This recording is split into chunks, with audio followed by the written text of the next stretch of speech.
শেখ হাসিনা ক্ষমতাচ্যুত হওয়ার পর থেকেই বাংলাদেশের হিন্দুদের উপর ব্যাপক অত্যাচার হচ্ছে এমন ভুয়া পোস্ট সামাজিক মাধ্যমে ছড়িয়ে পড়ে, যার বেশিরভাগই ভারতীয় বিভিন্ন অ্যাকাউন্ট থেকে করা হয়েছিল বলে ফ্যাক্ট চেকাররা নিশ্চিত করেছে।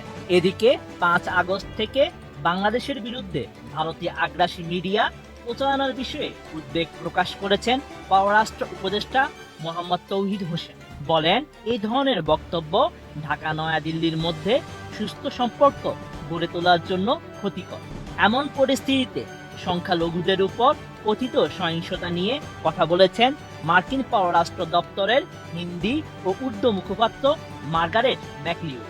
6 ডিসেম্বর ভারতীয় সংবাদ মাধ্যম টাইমস অফ ইন্ডিয়ার এক প্রতিবেদনে এমন তথ্য জানানো হয়। ভারতীয় সংবাদ মাধ্যমটি জানায়, অন্তর্বর্তী সরকারের প্রধান উপদেষ্টা ডক্টর মোহাম্মদ ইউনূস বাংলাদেশে সংখ্যালঘু বিশেষত হিন্দুদের প্রতি সহিংসতার বিষয়টি নিয়ে ভারতের সংবাদ মাধ্যমের খবরকে বারবার অতিরঞ্জন বলে আসছেন। এরই মধ্যে বিষয়টি নিয়ে আবারও মার্কিন পররাষ্ট্র দপ্তরের আলোচনায় উঠে এসেছে।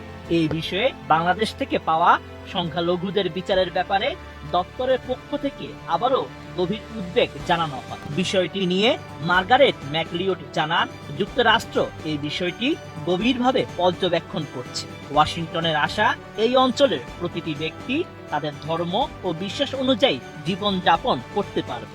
এছাড়া যুক্তরাষ্ট্র অব্যাহতভাবে বাংলাদেশের অন্তর্বর্তী সরকার সহ তার অংশীজনের সঙ্গে বিষয়টি নিয়ে আলোচনা চালিয়ে যাচ্ছে। এর আগে সনাতনী ধর্মাবলম্বীদের নেতা চিন্ময় কৃষ্ণ দাসকে গ্রেপ্তার ও কারাগারে পাঠানোর বিষয়টি নিয়ে মার্কিন পররাষ্ট্র দপ্তরের সংবাদ সম্মেলনে প্রশ্ন করা হয়। এ সময় প্রশ্ন করা হয়েছিল, বাংলাদেশের এই নেতাকে বেআইনিভাবে গ্রেপ্তার করে কারাগারে পাঠানো হয়েছে, কোনো আইনজীবী তার পাশে দাঁড়াননি, কেননা তার আইনজীবীকে মারধর করে হাসপাতালে পাঠানো হয়েছে।